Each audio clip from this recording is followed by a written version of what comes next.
Oi gente, bem-vindo ao nosso canal. Meu nome é Tatiane. Meu nome é Valquídia. E nós somos alunos do terceiro período de Fisioterapia da Faculdade Univasf Pouso Alegre. E hoje a gente vai falar um pouco sobre a fisiologia da contração muscular. O tecido muscular, ele representa cerca de 40% do nosso peso corporal, sendo constituído de células especializadas em realizar a contração. Ele pode ser dividido em 3 tipos musculares. O primeiro é o músculo estriado esquelético.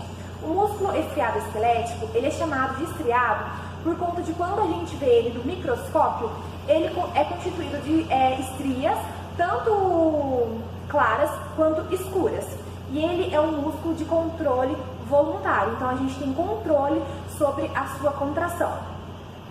O segundo é o músculo estriado cardíaco. Ao analisarmos ele no microscópio, ele também pode observar estrias, porém ele é de controle voluntário, a gente não tem controle sobre ele. Esse músculo ele é específico do coração, podendo ser chamado de miocárdio. Bom, o terceiro é o músculo liso. O músculo ele está associado aos nossos processos internos, localizado em estrutura como vasos sanguíneos, estômagos, intestino, e ele não possui estria, por isso ele é chamado de músculo liso. Bom, e ele tem controle involuntário.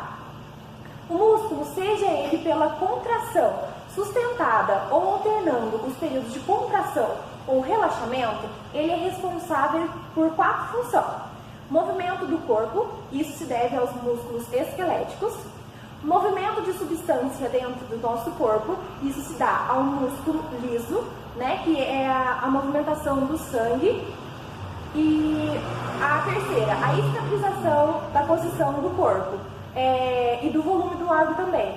Um exemplo é quando impede o refluxo ou a nossa estabilização corporal. Um exemplo é quando a gente está com sono, quando a gente dá aquela pescada, a gente perde a estabilização do corpo e a produção de calor, que é a consequência do trabalho executado por eles. Bom, além disso, o tecido muscular ele possui 4 características. A excitabilidade, que é a capacidade do músculo receber um estímulo motor e responder a ele. A segunda é a contrabilidade, que é a capacidade do músculo se contrair ou encurtar. E a terceira é a extensibilidade, que é a capacidade do músculo de se estender. A quarta e última é a elasticidade, que é a capacidade de retornar à sua forma normal após uma contração ou extensão. Bom, agora eu vou falar sobre a estrutura muscular esquelética. Cada fibra, ou seja, cada célula muscular, ela é envolvida por uma camada de tecido conjuntivo, que chamamos de endomísio. Cada fibra, por sua vez, possui um citoplasma. E cada citoplasma, tem um grande número de miofibrilas. As miofibrilas, elas são formadas por centenas de miofilamentos, e esses miofilamentos são constituídos de 2 proteínas, a actina e a miosina, que a gente vai falar no decorrer do vídeo. As fibras musculares, elas se organizam em grupos de feixes de fibras musculares, os quais são envolvidos pelo perinísio. Vários feixes de fibras musculares são encobertos por uma camada de tecido conjuntivo, que recebe o nome de epinísio. As camadas do tecido conjuntivo, o endomísio, o perinísio e o epinísio, eles se alongam além da fibra e elas formam os tendões, que unem os músculos aos ossos. Bom, gente, e por último eu vou falar sobre a inervação. Cada fibra muscular também tem contato íntimo e direto com uma porção do neurônio motor, que é o que estimula esse músculo. Cada neurônio motor inerva várias células musculares. Então, chamamos de unidade motora o conjunto de um neurônio e um grupo de fibras musculares, que é o que ele inerva. A estimulação de um neurônio motor faz com que todas as fibras musculares inervadas por ele se contraem simultaneamente. Cada fibra muscular é composta por algumas estruturas cilíndricas que recebem o nome de miofibrila. Essas miofibrilas, por sua vez, são compostas de miofilamentos, os miofilamentos grossos e os miofilamentos finos. Esses miofilamentos eles vão estar dispostos ao longo da fibra muscular em compartimentos. Esses compartimentos recebem o nome de sarcômeros. Os sarcômeros são as unidades básicas funcionais do músculo. E eles são as menores estruturas contráteis do músculo. Então, quando o músculo se contrai, na verdade, quem está se contraindo é o sarcômero.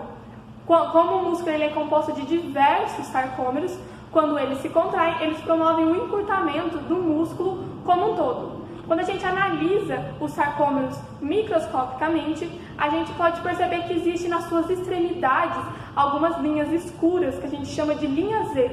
O sarcômero é todo o espaço que existe entre duas linhas Z. Ao lado dessas linhas Z, a gente encontra uma região que é mais clara.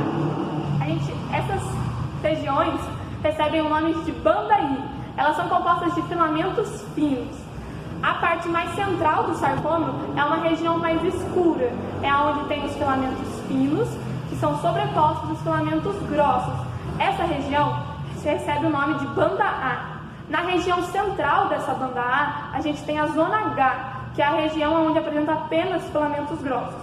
Mas o que são esses filamentos grossos e filamentos finos? Os filamentos grossos são compostos de uma proteína chamada miosina. Quando a gente observa a estrutura da miosina, a gente percebe a semelhança dela a dois tacos de golfes entrelaçados.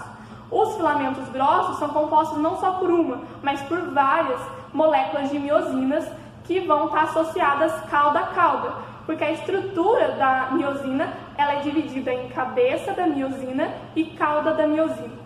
Já os filamentos finos, eles vão ficar ancorados nas linhas Z. Eles são compostos principalmente pela proteína actina.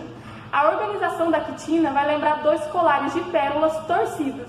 Cada filamento fino contém, além da actina, mais duas proteínas, que é a proteína troponina e tropomiosina. Agora, tendo em vista todos esses aspectos da anatomia muscular, a gente pode finalmente falar sobre a contração. Dentro do sarcômero, a actina e a miosina ficam organizadas de modo que elas não se tocam, mas existe um lugar na actina que tem uma forte atração pela cabeça da miosina. Esse local é chamado de sítio de ligação entre actina e miosina. Mas existe no meio do caminho um complexo proteico que tampa essa região. É chamado complexo troponina-tropomiosina. Para que exista realmente a contração, precisa passar por uma série de processos para que finalmente esse complexo troponina-tropomiosina saia do caminho, a miosina consiga encostar na actina, tracionar seus filamentos e realizar a contração do sarcômero. Mas para que a troponina e a tropomiosina saia do caminho, a molécula de troponina precisa se ligar a uma molécula de cálcio. Mas o cálcio ele não fica exposto no sarcoplasma. Ele fica armazenado em cisternas que são chamadas de retículo sarcoplasmático. O retículo sarcoplasmático ele é sensível à voltagem, ou seja, quando ele recebe uma certa voltagem, ele libera no sarcoplasma o cálcio. Esse estímulo elétrico ele vem do sistema nervoso, mais especificamente de um neurônio motor. Quando esse estímulo atinge o músculo, ele atravessa os túbulos T, atinge o retículo sarcoplasmático e o retículo sarcoplasmático, por fim, libera o cálcio no sarcoplasma. Esse estímulo ele é chamado de potencial de ação. Quando esse potencial de ação passa do cálcio para o sarcoplasma da fibra muscular, ele pode, por fim, se ligar à troponina. A troponina ela sai do caminho e libera esse sítio de ligação entre a actina e a miosina.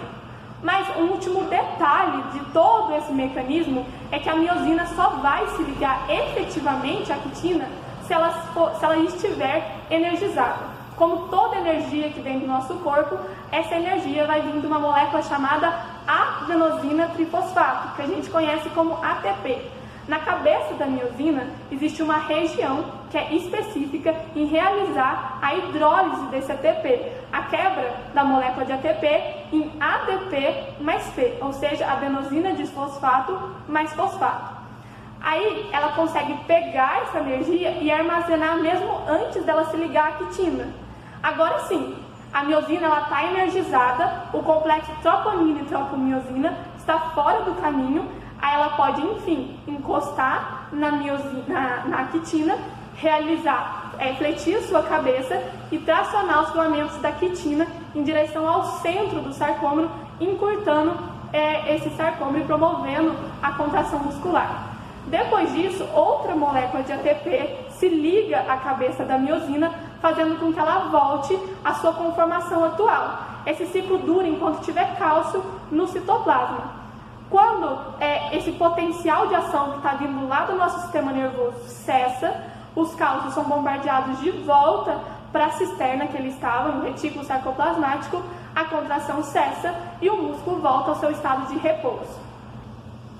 Bom, gente, esse foi o nosso trabalho. A gente espera que vocês tenham entendido e sirva como base de estudo. Compartilhe com seus amigos e até a próxima!